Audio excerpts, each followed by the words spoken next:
তো মনে হচ্ছে এটা বাচ্চা। আই মিন তুই প্রেগন্যান্ট? বাসর ঘরে বউ প্রেগন্যান্ট?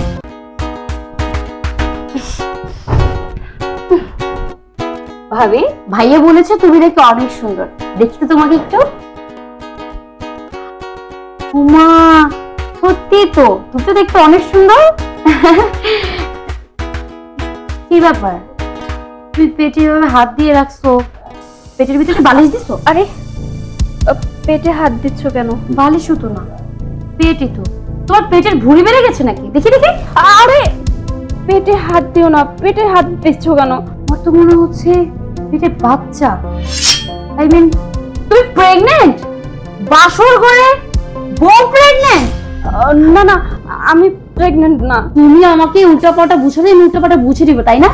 আমি যখন তোমার পেটে হাত দিয়েছি তখন তোমার পেটের বাচ্চাটা লড়ে উঠেছে, তুমি আমাকে উল্টাপাল্টা বুঝাও। মা, মা! শেফা চুপ কর। কি হয়েছে? বাসর ঘরে তোমার পুতের বউ প্রেগন্যান্ট। কি কি বলছিস এসব? যেটা বলেছি একদম ঠিক বলেছি আমি। এই মেয়ে, আমার মেয়ে যা বলছে তা কি সত্যি? না, ও মিথ্যে বলছে। এই, একদম মিথ্যা কথা বলবে না। এই মাত্র আমি ওর পেটে যখন হাত দিয়েছি না, তখন আমি দেখেছি পেটের ভিতরে বাচ্চা উঠতেছে, আর ও কিনা নখে মুখে মিথ্যা কথা বলতেছে। এই সত্যি করে বল, এই বাচ্চা কার? থাম তুই, তুমি আমাকে বুঝাও। তোমার পেট দেখেই তো বোঝা যাচ্ছে। আমার তো মনে হচ্ছে খুব বেশি দেরিও না রে। হ্যাঁ মা। ওকে ভালো মতো জিজ্ঞেস কর, এটা কার বাচ্চা নিয়ে আজকে বাসর রাতে ও আসছে। এই সত্যি করে বল, এই বাচ্চা কার? এই বাচ্চা তোমার ভাইয়ের। বড় মিথ্যে কথা।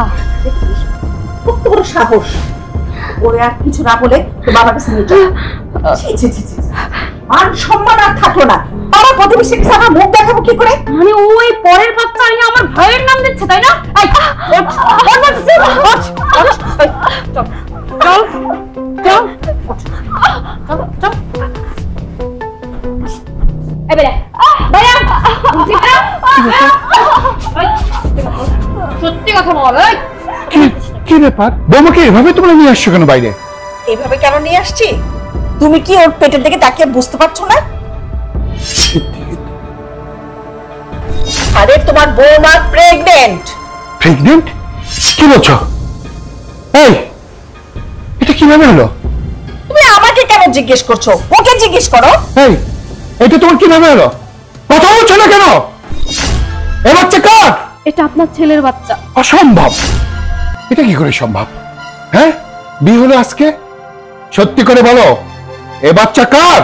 আপনারা বিশ্বাস করুন বা না করুন, এটা আপনার ছেলেরই বাচ্চা। বাবা, এই মেয়েকে এই মুহূর্তে এই বাড়ি থেকে বের করে দাও, না হলে পরে এই সারা মহল্লার লোক আমাদের মুখে চুনকালি দিবে, শেষ পর্যন্ত আমাদের গলায় জুতার মালা পরাবে। এই মেয়েকার এক মুহূর্ত দেখো না, নাহলে আমার ভাইয়ের গলায় এই বাচ্চা ঝুলে পড়বে। ঠিকই বলেছিস, আমরা সমাজ নিয়ে থাকি, আমরা সমাজের বাইরে না।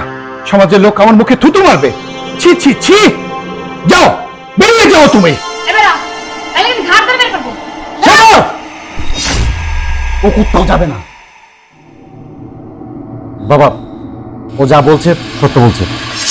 ওর এই সন্তানের বাবা আমি। তুই কি বলছিস? এটা কি করে সম্ভব? হ্যাঁ বাবা, ওর সাথে আমার রিলেশন 3 বছর যাবত। কিছুদিন আগে ওর সাথে আমার একটা অ্যাক্সিডেন্ট হয়ে যায়, লজ্জায় কাউকে বলতে পারিনি। আর আমি তোমার সন্তান হয়ে তার সাথে অন্যায় আমি কখনোই করতে পারিনি। বিয়ের আগে তোমাদেরকে বলতে চেয়েছিলাম, কিন্তু ভয়ে বলতে পারিনি। যদি তোমরা ওকে না মেনে নাও।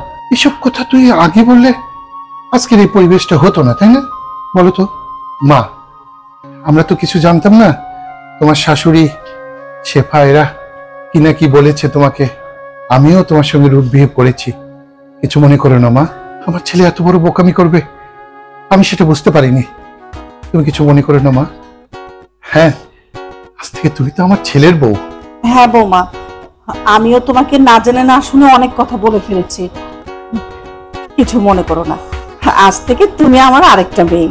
আসলে খারাপ ব্যাপারটা আমি তোমার সাথে ভুল করছি। আচ্ছা যাই হোক, আমরা তো ভুল করছি, আমাদের মাফ করে দাও। চলো না বাসর ঘরে দিয়ে আসি। চলো চলো বাসর ঘরে। রে, তুই কি দাঁড়িয়ে থাকবি নাকি তুইও যাবি? গাধা কোথাকার। ছেলে আমাদের বড় হয়ে গিয়েছে।